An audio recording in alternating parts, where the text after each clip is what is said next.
자, 찾으셨으면 전도서 3장 1절에서 3절 그리고 11절 말씀 합독하겠습니다. 범사에 기한이 있고 천하 만사가 다 때가 있나니 날 때가 있고 죽을 때가 있으며 심을 때가 있고 심은 것을 뽑을 때가 있으며 죽일 때가 있고 치료할 때가 있으며 헐 때가 있고 세울 때가 있으며 하나님이 모든 것을 지으시되 때를 따라 아름답게 하셨고 또 사람들에게는 영혼을 사모하는 마음을 주셨느니라. 그러나 하나님이 하시는 일의 시종을 사람으로 측량할 수 없게 하셨도다. 아멘. 63년 11월 23일입니다. 금요일이었습니다. 낮 12시 30분에 미국의 달라스 시내 한복판에서 존 F 케네디 대통령이 오픈카를 타고 퍼레이드를 했습니다. 그리고 그 퍼레이드가 끝나면은 이제 연설을 통해서 이제 존 케네디 대통령이 미국을 향해서 어떤 인생을 살아가야 될까, 미국이 어떻게 살아가야 될까를 제시하려고 했던 겁니다. 대통령이 이제 퍼레이드를 타고 가는데 오픈카를 타고 가니까 이제 오픈카 보면은 이제 이 가슴만 올려놓고 가지 않습니까? 그러니까 이 오픈카를 타고 퍼레이드를 하고 가는데 갑자기 대통령 차를 향해서 세 발의 총성이 울렸습니다. 그리고 나서 그 총으로 인해서 케네디가 쓰러졌습니다. 그날 퍼레이드를 끝나고 이 연설을 하기로 했었는데 그 연설문의 마지막 글이 오늘 본문의 말씀입니다. 범사에 때가 있다라는 말씀이었습니다. 미국의 평화를 지키기 위해서 파수꾼의 사명을 감당해야 될 때가 바로 이때다라는 겁니다. 그리고 나서 이제 주께서 미국을 지켜주시지 않으면은 파수꾼의 경성함이 허사로다 하는 시편의 말씀을 연설로 마무리하려고 했던 겁니다. 근데 케네디 대통령이 그 총에 맞고 죽었던 거죠. 이 케네디 대통령이 세상을 떠나기 전에 국가 초청 기도에 참석했습니다. 빌리 그레이엄 목사님이 말씀을 하셨는데 영혼을 준비하라는 말씀이셨어요. 영혼을 준비하라는 말씀을 듣고 그리고 이 케네디 대통령이 영혼을 사모하는 마음을 주신 하나님 앞에 이 연설문을 작성을 했던 겁니다. 그래서 우리가 하나님이 일하시는 일에 시종을 사람이 측량할 수 없다라는 그런 연설문을 고백하려고 했던 거죠. 그래서 이 케네디 대통령이 그 범사의 때가 있고 그리고 오늘 미국이 이 전색을 향해서 평화의 파수꾼으로 쓰임 받을 때가 바로 이때다라는 것을 말씀하려고 했던 거죠. 참 이런 모습을 보면요 우리가 이 영혼을 사모하는 마음 이거는 한 나라의 대통령에도 가난한 사람에게도 누구에게나 동일하게 주어지는 겁니다. 아까도 우리 장로님 기도했지만은 지난 주일날 10월 27일 연합예배에 110만 명이 모였다고 합니다. 그 경찰 추산으로는 몇십만 명이 되지만은 그 전체적으로 보면은 약 110만 정도 이제 숫자를 헤아렸다고 하는데 그 연합 집회가 끝나고 난 그 다음 날에 민주당이 모여서 이제 그러니 우리가 하려고 했던 차별금지법 이런 것들에 대해서 이제 하지 않으려고 하는 그런 그 얘기가 나왔다고 합니다. 여러분 우리가 이 하나님 앞에 뭐든지 때가 있습니다. 오늘 우리가 이 나라에 진정한 우리 정말 동성애가 들어오고 차별금지법이 들어와서 우리 모든 저 사람을 다 마무리시키는 마비시키는 그러한 정말 여러 가지 많은 인생의 속에서 우리가 지금 이때가 우리가 파수꾼으로서 사명을 감당해야 될 때라는 겁니다. 어제 부평역에서 퀴어 반대 축제를 했습니다. 많은 그리스도인들이 모여서 이제 이 동성애의 그런 퀴어 축제에 반대를 하면서 이제 그 많은 이 그리스도인들이 동성애에 관해서 이제 여러 가지 기도하고 또 그 마음의 우려함을 가지고 있었습니다. 우리가 하나님 앞에 삶을 살아갈 때 우리에게 주신 마음은요 영혼을 사모하는 마음이에요. 누구에게나 다 이 영혼을 사모하는 마음을 주셨는데 영혼을 사모하는 마음 바로 하나님의 나라요 그리고 천국을 바라보는 그런 마음인 겁니다. 오늘 우리가 세상을 살면서 이 세상에서 어떤 마음을 가지고 살아야 될까요? 우리가 세상 살면서 세상만 바라보고 우리가 삶을 살아가야 할까요? 아니면 세상에 주어진 현상만을 바라보고 그리고 정치권에서 얘기하는 그런 것들을 보면서 우리가 삶을 살아야 할까요? 여러분 모든 것들은 하나님의 때가 있습니다. 북한이 우크라이나에 그 지원 파병력을 보내면서 오늘 우리나라에서는 지금 무슨 일이 이제 준비하려고 하냐면은 이제 북한이 우크라이나 파병을 요청했기 때문에 우리는 비핵화를 해야 된다 하면서 이제 핵을 만들려고 하는 준비를 하고 있습니다. 여러 가지 많은 것들이 이렇게 하다 보면은 그런 이 준비되어지고 일할 때가 있다는 거죠. 그러니까 이 케네디 대통령도 마찬가지예요. 그 때를 위해서 연설하려고 했지만은 그 총상에 맞아서 죽어서 그 죽음으로 인해서 연설문이 기록되어지고 남겨지게 되었던 거죠. 여러분 우리가 하나님 앞에 삶을 살아가면서 인간은 왜 영원을 사모하게 됐을까요? 이 사람은 하나님의 영원을 사모하는 그런 사람이라고 하는데 인간이 왜 영원을 사모하게 될까요? 오늘 본문에서 전도서 3장에서는 한마디로 뭘 얘기하냐면요. 시간은 모든 것을 채워주지 못하기 때문이다라고 말합니다. 우리는 시간 속에서 삽니다. 그러니까 우리가 시간에 갇혀서 시간에 매여서 우리가 시간의 틀에서 삶을 삽니다. 물론 하나님의 시간에 우리는 살고 있습니다. 그러니까 하나님의 때가 되면 주님께서 이 세상에 오시고 그리고 이 세상의 모든 것이 다 끝나고 영원한 하나님의 나라가 이루어질 건데 근데 모든 것들이 다 때입니다. 시간입니다. 하나님께서 세상을 만드셨고 또한 이 마지막에 이루실 것도 모든 것들이 하나님의 시간 속에 있습니다. 그러니까 우리는 하나님의 시간표 안에서 우리가 살아가고 있는 거죠. 근데 우리는 내가 주어진 시간 내가 어떻게든지 마음대로 살아보려고 애를 씁니다. 그런데 그렇게 되지는 않습니다. 얼마 전에 우리 같이 이제 저 운동도 하고 또 이제 같이 이제 그 목사님인데 갑자기 돌아가셨어요. 길병원에 입원하더니 일주일 만에 그냥 돌아가셨어요. 또 어제는 여기 위에 김신 목사님 어머니가 또 요양원에서 갑자기 돌아가셨다고 그러고. 여러분 우리가 삶을 살 때 이 때를 알 수가 없어요. 이 때를 알 수가 없어서 우리가 늘 이 때를 바라보고 살아가는데 그러니까 우리 모든 삶은요 그 시간 속에서 살아가는데 근데 오늘 전도서 3장에서 얘기하는 것은 시간은 우리에게 모든 것을 채워주지 못한다라는 겁니다. 파스칼이 이런 말을 했습니다. 모든 인간의 존재 안에는 하나님이 아니면 채울 수 있는 공백이 없다. 그러니까 인간의 모든 존재 안에 시간 안에는 하나님이 아니면 채울 수 없다. 그래서 인간은 더 나은 삶을 살아가기를 원하고 더 나은 환경과 더 나은 인생과 더 나은 행복을 기대하면서 살고 있지만 그런데요 시간은요 잔인하게도 우리를 하나씩 다 뺏어가고 있습니다. 여러분도 지금 보고 있잖아요. 여러분의 나이를 하나씩 뺏어가고 있잖아요. 지금 시간이. 여러분의 인생 속에서 계획했던 모든 것들, 여러분이 정말 하려고 하는 모든 계획들, 인생의 모든 것들을 다 하나씩 빼가고 있잖아요. 우리가 지금 그걸 보고 있는 겁니다. 그러니까 우리가 정말 더 많은 것을 누리고 더 많은 행복을 위해서 살아가려고 하지만은 그런데 사실은 정말 이 시간이라는 것은요 잔인해요. 정말 우리에게 어떤 그런 애누리가 없어요. 이 시간이라는 것은 우리에게 있어서 우리에게 주어진 시간들은요 그냥 내가 좀 아쉽다라고 해서 그것을 다시 들어가서 그렇게 할 수가 없어요. 시간이라는 것은요 그냥 우리에게 그냥 하나씩 빼먹고 가요. 군대에 갔더니요 너무나 힘들었어요. 정말 고통스러웠어요. 그러니까 지금은 군대가 뭐 정말 민주화가 됐지만은 저 때만 해도 군대에서 얼마나 맞았는지 몰라요. 그러니까 정말 그 맞고 두드러 패고 부두로 맞고 정말 더 맞고 살았는데 얼마나 맞았는지 교회 간다고 해서요 정말 아주 죽기차게 한번 맞아본 적이 있어요. 그러니까 그런데 그렇게 힘들었어요.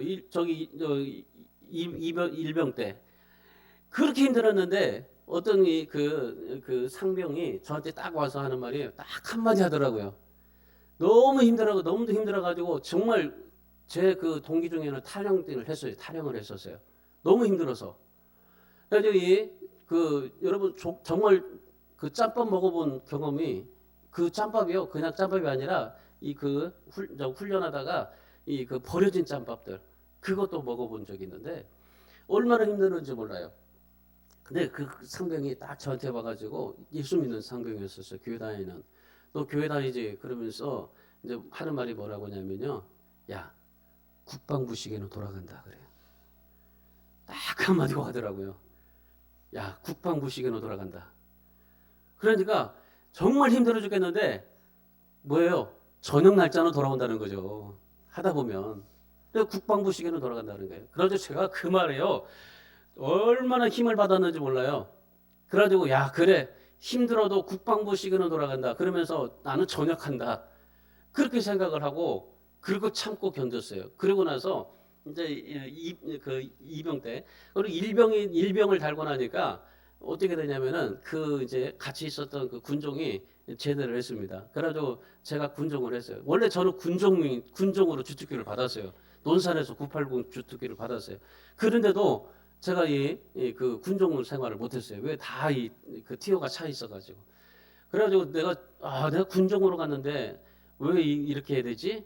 예, 그러면서 사단장도 저한테 그러더라고요. 야, 너 980이 왜 여기까지 왔냐고 그렇게 얘기를 하더라고요. 그리고 980 이런 거 하면 안 되는데, 그래가지고 그 군종병은 이렇게 하면 안 되는데 사병사가 했으니까, 예, 사수가 군종병이 있었으니까요. 그리고 나서 정말 이 국방부 시계는 돌아간다는 마음 가지고 정말 주님을 바라보면서 열심히 했더니 그러고 나서 이제 일병 좀 지나고 난 다음에 군종 생활을 했어요. 여러분 인생을 참 보세요. 이 시간은 우리에게요 정말 하나씩 뺏어가면서 애누리 없습니다. 여러분 태어났을 때가 엊그제 같잖아요. 근데 벌써 여러분 보십시오. 내가 태어나서 어린애같이 지금 살았는데 지금 여러분의 모습을 한번 보십시오. 흰머리가 우숭우숭하고 염색을 하면은 정말 힘들 정도로 그게 지금 되어져 가고 있지 않습니까? 그러니까 이 주름살에 한번 보세요. 흘러가는 인생의 흔적이 바로 주름살입니다. 나무에 나이테가 있듯이 우리 인생에게도 이 주름살이 있어요.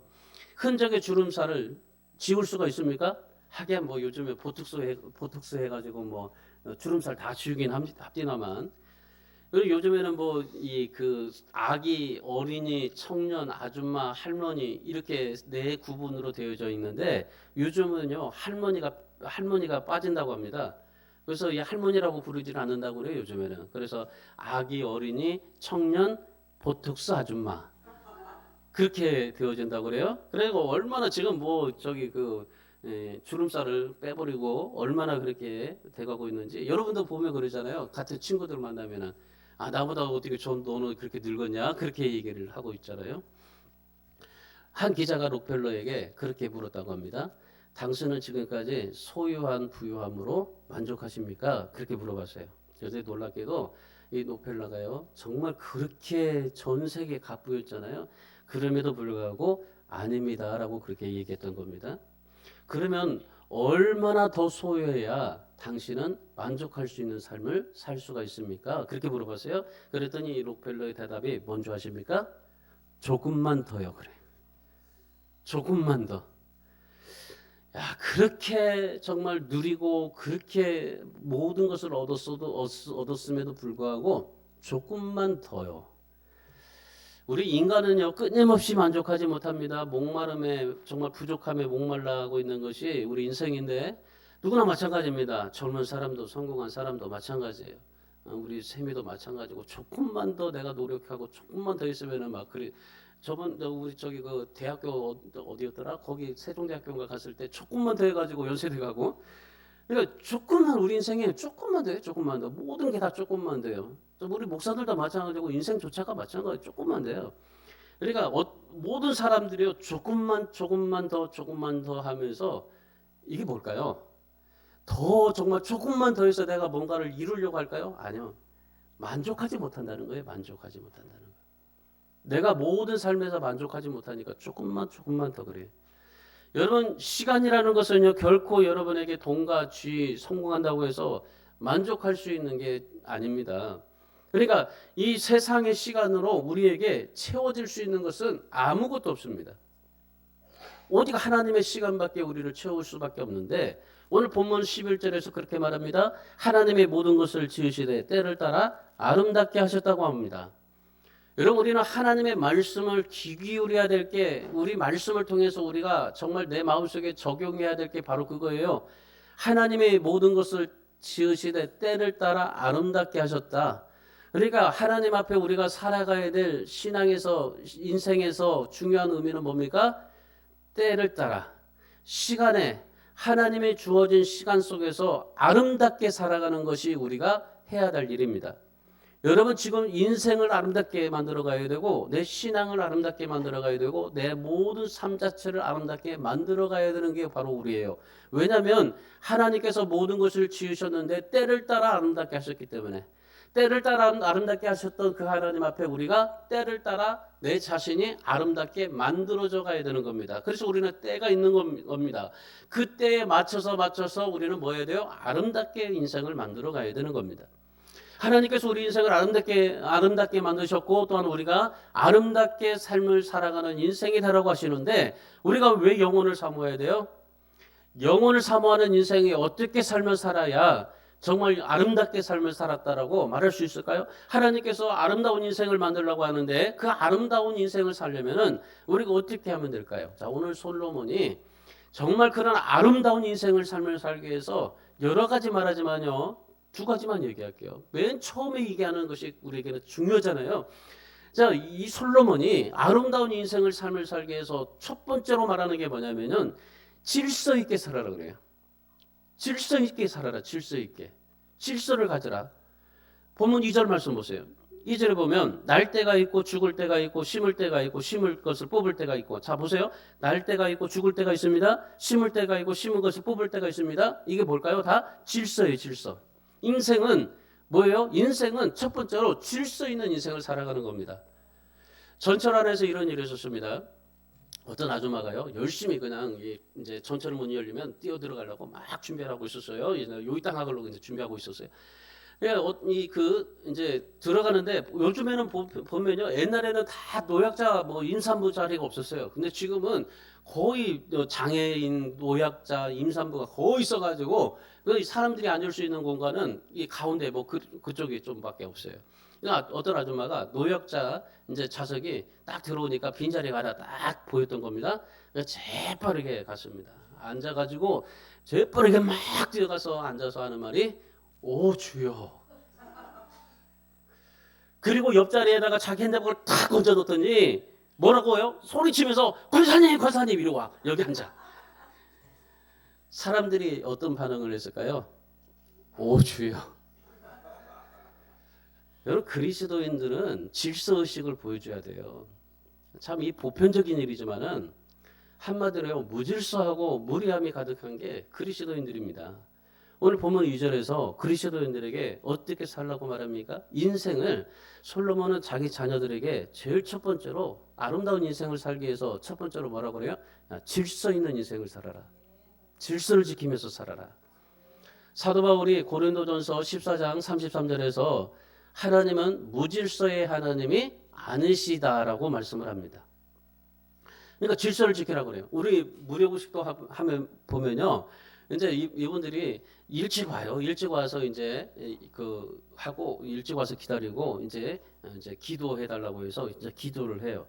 딱 기도를 하면요, 제가 눈을 뜬 것도 아닌데 옆에 막 이게 막 움직이는 것들이 보여요. 움직이는 것들이 막 느껴져요.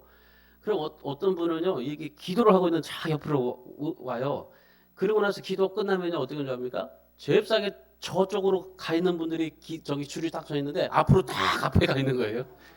앞으로 가지고 온팡이 저기 밥을 가지고 갑니다. 그러고 나서 다 돌고 나서 또 한 번 와서 또 먹고 가요.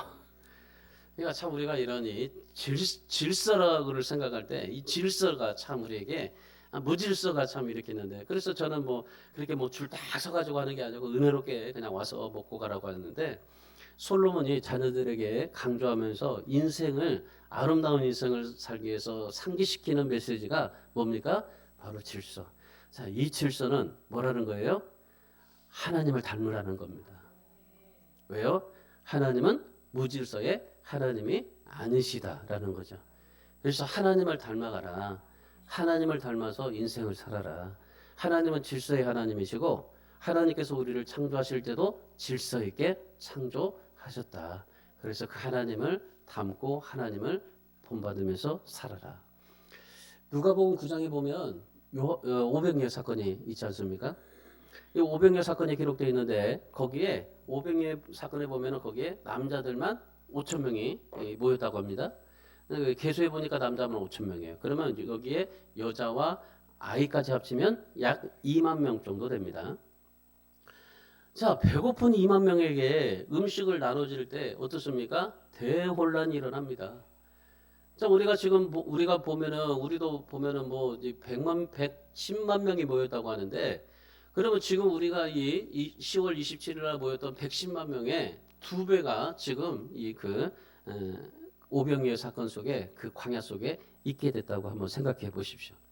얼마나 대혼란이 일어날 수 있습니까? 저는 이번에 27일 날 이 연합예배를 드리면서요. 정말 놀랬던 게 뭐냐면요.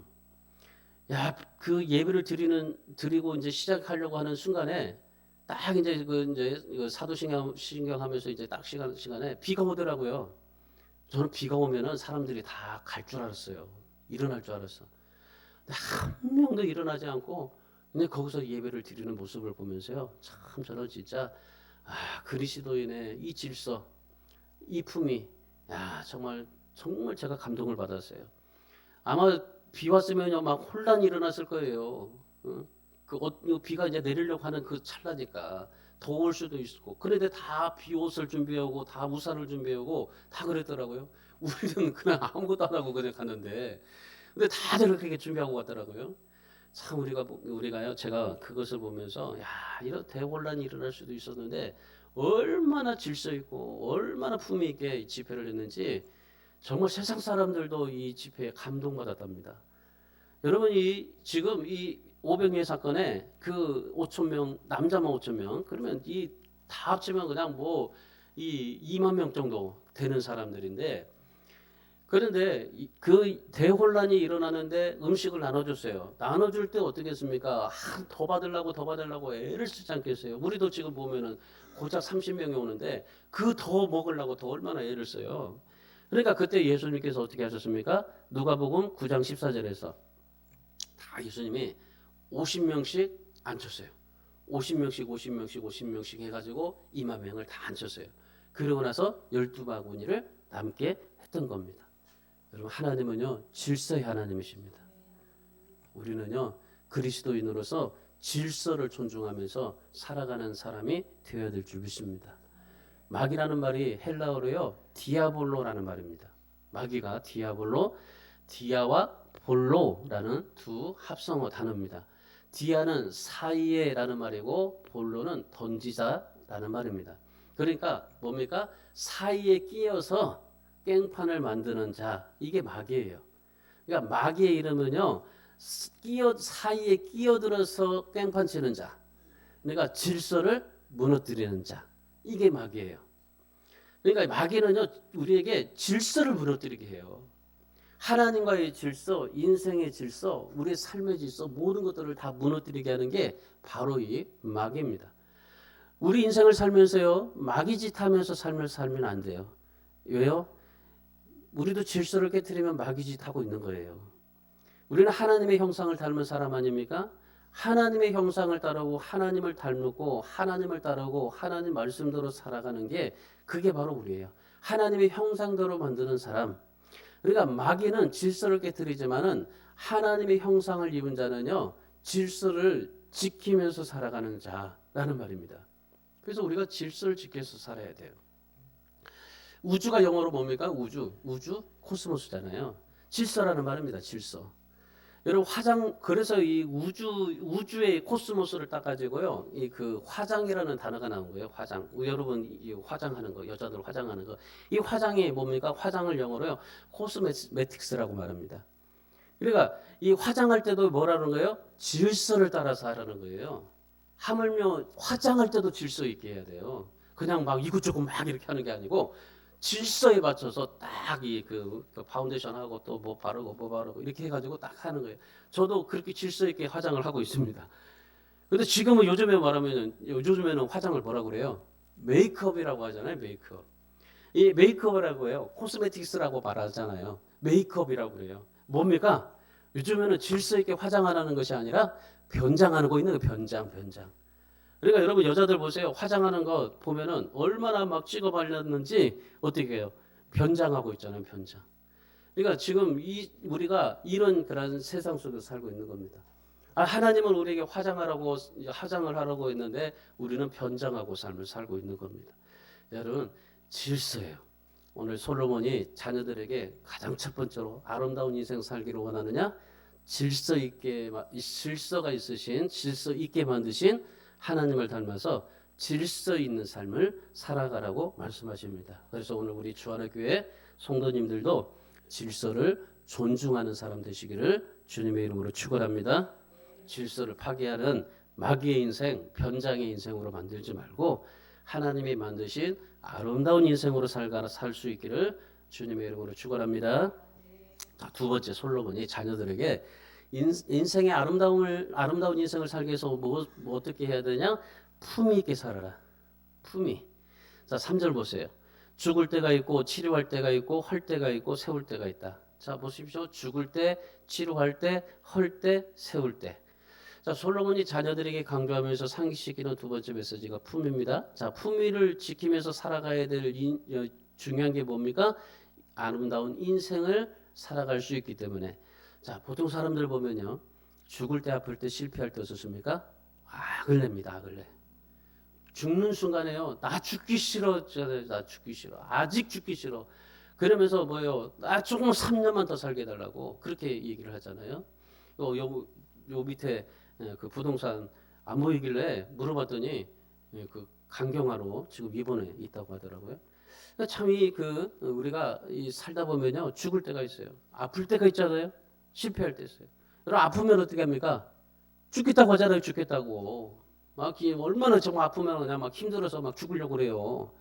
실패하면 어떻습니까? 좌절하고 모든 걸 다 포기되지 않습니까? 그러니까 여러분 죽을 때 아플 때 실패할 때 다 어떻게 돼요? 다 고통을 당해요. 정말 그때마다 발악을 해요. 근데 솔로몬이 뭐라고 말씀합니까? 야 죽을 때가 있고 치료할 때가 있고 실패해서 할 때가 있고 세울 때가 있는데 근데 뭐라고 그래요? 야 품위 있게 살아라. 어떠한 죽임을 당한다 할지라도 품위 있게 죽고 내가 어떤 그런 아픔을 당해서도 품위 있게 그걸 잘 견뎌내고 내가 실패해서 넘어졌을 때도 품위 있게 삶을 살아라. 비록 정말 내 인생이 망가져서 길거리에 낳는다 할지라도 거지 인생이 아니라 품위 있는 인생을 삶을 살아라. 그렇게 될 수 있을까요? 자, 이렇게 되지 못할 겁니다. 근데 솔로몬은 자녀들에게 그렇게 가르치고 있어요. 품위 있게 죽고 품위 있게 아프고 품위 있게 실패를 겪어서 그렇게 삶을 살아가라. 왜 그렇게 품위를 지키라고 하시는 겁니까? 우리 인간에게는 이기심이 도사리고 있기 때문이라는 겁니다. 사도 바울은 고린도전서 13장 5절에서 그렇게 말합니다. 자기의 유익을 구하지 아니하며 그럽니다. 그러니까 우리 인생은 자기 유익을 구하지 아니하는 인생이 되면 그때 우리에게 아름다움이 우리에게 주어진다라는 겁니다. 그래서 이 솔로몬이 자녀들에게 야, 너의 자신의 이기심으로만 유익을 구하지 말고 정말 매력 없고 모양이 없는 삶을 살지 말고 뭐예요? 품위 있는 인생을 삶을 살아가라. 고린도전서 14장에 가보시면요. 고린도전서 14장 40절에서 뭐라고 말씀하십니까? 모든 것을 품위 있게 하라 말씀하고 계십니다. 여러분 우리 신앙생활요. 우리 주안의 교회 성도님 여러분들 품위 있게 하나님 앞에 삶을 사시기 바랍니다. 힘들고 어렵고 고통스럽고 짜증나고 상처받고 힘들고 정말 그럴 때 품위 지키세요. 하나님이 뭐라고 말씀하셨습니까? 말씀을 통해서 내가 너 지켜줄 거야. 내가 너 도울 거야. 내가 너와 함께 할 거야. 내가 너를 정말 모든 것을 이끌어주고 인도해 줄 거야. 그렇게 말씀하셨잖아요. 그럼 하나님이 우리에게 약속하신 말씀이 있습니다. 그 약속하신 말씀 붙잡고 어떻게 해야 돼요? 품위 지키면서 살아야 되잖아요. 그런데 우리는 어떻습니까? 내가 조금만 힘들고 아프면 정말 너무 힘들고 짜증나고 고통스럽잖아요. 그런데 여러분 하나님은 우리에게 약속하셨어요. 말씀을 통해서 약속하셨어요. 그 약속하신 하나님 앞에 품위 지켜야 돼요. 그래서 그리스도의 향기를 바라라라고 말씀하고 계시는 겁니다. 그래서 우리가 예배 드릴 때도 품위를 지키고 운전을 해도 품위 있게 주차를 해도 눈살이 찌푸리지 않게 품위 있게 어떤 인생을 살든지 품위 있게 정말 뽐내면서 살라고 하죠. 품위 있게 삶을 살아갈 수 있기를 바랍니다. 죄가 뭡니까? 죄의 본질을 깨트리는 겁니다. 율법을 깨트리는 겁니다. 그리스도인의 품위를 깨트리는 겁니다. 그게 죄입니다. 예수님이 이 세상에 왜 오셨습니까? 그걸 회복하시기 위해서 오셨습니다. 우리의 모든 질서를 회복하고 그리고 하나님의 자녀의 품위를 회복하게 하시려고 예수님께서 이 세상에서 오셨다는 겁니다. 여러분 우리가 정말 지금까지 살면서 그러니 내가 어렵고 힘들 때마다 포기해버리고 좌절하고 정말 원망하고 불평하는 그런 품위를 지키지 못했다면 이제부터는 품위를 지키시고 정말 여러분이 하나님의 형상을 회복하는 삶을 살아갈 수 있기를 주님의 이름으로 축원합니다. 여러분 내 인생 내가 사는 거 아닙니다. 여러분 시간은 우리 것이 아닙니다. 너의 인생이 오늘 밤까지야 라고 말하면 주님 앞에 갈 수밖에 없는 우리 인생을 살고 있는 겁니다. 그래서 오늘 솔로몬이 전도서에서 28가지의 다양한 때를 말해요. 그러면서 무슨 때를 만나든지 하나님이 아름답게 만드신 아름다운 인생을 살기 위해서 품위를 지켜라.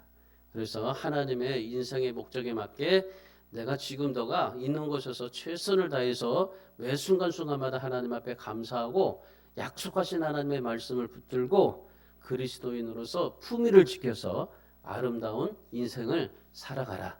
그런 여러분 되시기를 주님의 이름으로 축원합니다. 마지막 세 번째는 영원을 사모하면서 살아가요. 영원을 사모하면서. 오늘 본문 11절 말씀 보십시오. 자, 11절 말씀. 하나님께서 모든 것을 지으시되 때를 따라 아름답게 하셨고 또 사람에게는 영혼을 사모하는 마음을 주셨느니라. 그러나 하나님이 하시는 일의 시종을 사람으로 측량할 수 없게 하셨도다. 최희준 씨가 노래를 한 곡 불렀습니다. 그 노래가 뭐냐면요. 여러분 아마도 아실 겁니다. 하숙생이라는 노래 불렀어요. 인생은 나그네 길 하면서 빈손으로 왔다가 빈손으로 간다. 어디로 왔다가 어디로 가는가. 그 인생을 불렀어요. 나그네. 그런 그 나그네의 인생, 하숙생이라는 인생. 인생은 빈손으로 왔다가 빈손으로 간다라는 노래를 불렀던 겁니다. 여러분, 인생이 빈손으로 왔다가 빈손으로 가면 얼마나 불쌍해요. 진짜 그러잖아요. 우리는 뭐 가져갈 게 아무것도 없지만은 그러나 주님 앞에서는 남길 수 있어야 될 게 있지 않겠어요? 하나님 앞에 정말 우리의 믿음은 남겨야 되지 않겠습니까? 우리 신앙을 남겨야 되지 않겠어요? 이 세상에서 다 놓고 가지만 다 버리고 가지만 그런데 우리의 믿음만큼은 신앙만큼은 하나님 앞에 가서 남겨야 되지 않겠습니까? 그래 우리가 인생이 그냥 뭐 이렇게 살다가 빈손으로 왔다가 빈손으로 가면은 그냥 그게 전부라면은 얼마나 불쌍해요. 그래서 저는 하숙생이라는 노래는 부르지 않습니다. 왜냐하면 왜 인생에 빈손으로 왔다가 빈손으로 가요? 빈손으로 왔다가 정말 이 하나님 앞에 남기는 인생으로 삶을 살아야 되지. 송명희 시인을 보세요. 태어날 때 의사가 태아의 뇌를 집게로 잘못 건드렸어요. 그래가지고 뇌성마비 장애인으로 태어났습니다. 7살 때까지 너무 가난해가지고 우유 한 병 제대로 먹지 못하고 누워서 지냈어요. 10살이 넘어서야 겨우 숟가락질을 했습니다. 사춘기 시절에는요 너무나 정말 절망스러웠어요. 그래가지고 이 자살을 여러 번 시도했습니다. 17살 때까지 죽고 싶었는데 죽지를 못한 겁니다.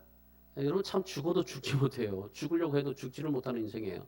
17살까지 얼마나 힘들었는지 죽고 싶어 자살을 그렇게 했는데도 안 죽더래요. 못 죽더래요. 그러니까 어떻게든지 살게 되더래요. 뭐 죽으려고 하는데 엄마가 오고 죽으려고 했는데 누가 오고 막 그래가지고 17살 때까지 죽지를 못한 겁니다. 그래가지고 18살에 야 하나님이라도 만나고 죽어야 되겠다. 인간으로서 이렇게 죽지 못하니까 하나님 만나면 죽겠지 생각해서 하나님이라도 만나고 죽어야 되겠다고 부모를 따라서 교회를 갔던 겁니다. 목숨 걸고 기도했습니다. 하루에 몇 시간을 기도했어요. 하나님 만나고 나 죽게 달라고. 하나님의 이름만 부르다가 결국에 하나님을 만난 겁니다. 그러니까 하나님이 그때 송명희 시인에게 보여준 것이 천국에 대한 환상이었었어요. 하나님께서. 왜 다른 거 보이지 않았고 천국에 대한 모습을 그 송명시인에게 보여줬어요. 그래가지고 하나님이 마음에 불러주시는 대로 이 송명희 시인이 시를 받아 적기 시작했습니다. 그렇게 탄생한 시가 바로 나라는 시입니다. 오늘 전도서에서도 솔로몬이 동일한 약속을 전달하고 있습니다. 우리에게는 내세 영원한 세상 영생이 있다고 말씀합니다. 그래서 세상만 바라보고 살지 말아라. 영원을 바라보면서 영원을 사모하면서 살라고 자녀들에게 당부하고 있는 겁니다. 솔로몬은 여러분 세상에서 누릴 거 다 누리지 않았습니까? 그런데도 그러한 그에게도요 소원이 있었어요. 잠언 30장 7절 8절의 말씀해 보시면은 죽기 전에 두 가지 소원이 있다고 그래요. 두 가지. 첫 번째가 뭐냐면 하나님 죽기 전에 응답해 달라는 것이고 두 번째는 헛된 것과 거짓말을 멀리하게 해달라고. 그러면서 가난하게도 부하게도 마시고 오직 필요한 양식으로 먹여달라고 기도한 거예요. 그렇게 솔로몬이 정말 많은 것을 누리고 세상에서 그렇게 얻었음에도 불구하고 마지막 두 가지 기도는 뭡니까? 하나님 응답해달라고. 얼마나 응답을 못 받았으면 응답해달라고. 그리고 또 하나는 하나님 헛된 것 거짓말 가난하게도 부하게도 마시고 우리 필요한 양식만 내게 주십시오. 그렇게 기도했던 거예요. 그러고 나서 인생의 마지막에 한 가지 더 기도합니다. 오늘 본문의 11절 말씀입니다. 자, 11절 말씀 하반절에 또 사람에게는 영원을 사모하는 마음을 주셨느니라. 하나님 영원을 사모하는 마음을 갖게 해주십시오. 마지막에 정말 이 솔로몬이 마지막 인생에 뭐예요? 하나님 영원을 사모하는 마음을 주십시오. 그리고 계속해서 14절에서 뭐라고 말합니까? 하나님께서 행하시는 모든 것은 영원히 있을 것이다. 그렇게 말씀합니다. 하나님께서 사람을 창조하실 때 영원을 사모하는 마음을 주셨습니다. 그리고 하나님이 하시는 일의 시종을 사람이 측량할 수 없도록 하나님께서 만드셨습니다. 그래서 우리 인생에는 때가 있을 뿐만 아니라 하나님께서 우리에게 때를 주셨어요. 그래서 우리는 어느 때든지 그 때를 놓치지 말고 40대는 40대로 살면 되고 50대는 50대로 살면 되는 겁니다. 40대가 꼭 30대로 살아가려고 애쓰고 60대가 50대 살아가 보려고 애씁니다. 그래서 60대가 나 50대 초반이야라고 그렇게 말하면서 막 살아가는 인생인데 여러분 그렇게 할 필요 뭐 있어요? 나이 먹은 대로 그냥 하나님의 나라를 사모하고 바라보면서 영혼을 사모하는 마음으로 살아가면 되지 않겠습니까? 오늘 주안의 교회 성도 여러분, 사도 바울은 빌립보서 3장 8절에서 이렇게 고백합니다. 내 주 그리스도 예수를 아는 지식이 가장 아름답기 때문에 세상의 모든 것을 잃어버리고 배설물로 여겼다. 고린도전서 15장 58절에서 그렇게 말합니다. 그러므로 내 사랑하는 형제들아 견실하며 흔들리지 말고 항상 주의 일에 더욱 힘쓰는 자들이 되라. 이는 너희 수고가 주 안에서 헛되지 않은 줄 암이라. 아름다운 인생을 만들어가기 위해서 오늘 말씀대로 여러분이 사신다면 결코 헛되지 않습니다. 주 안에서. 그래서 오늘 사도 바울처럼 세상의 낙과 영광을 추구하는 것보다 모든 것을 배설물로 다 여겨버리고 영원을 사모하는 하나님의 나라 영생을 위해서 달려가는 하나님의 나라 영광을 위해서 달려가는 우리 모두 성도들이 되시기를 바랍니다. 오늘 솔로몬처럼 인생을 질서 있게 사시고 품위를 지키시고 영혼을 사모하는 그래서 아름다운 인생 하나님이 보시기에 정말 여러분이 성공해서 돈 많이 벌어서 뭐 이렇게 돼서가 아니라 정말 내가 비록 하나님 앞에 돈 없고 정말 부족한다 할지라도 하나님이 보시기에 가장 아름다운 인생이 될 수 있기를 주님의 이름으로 축원합니다.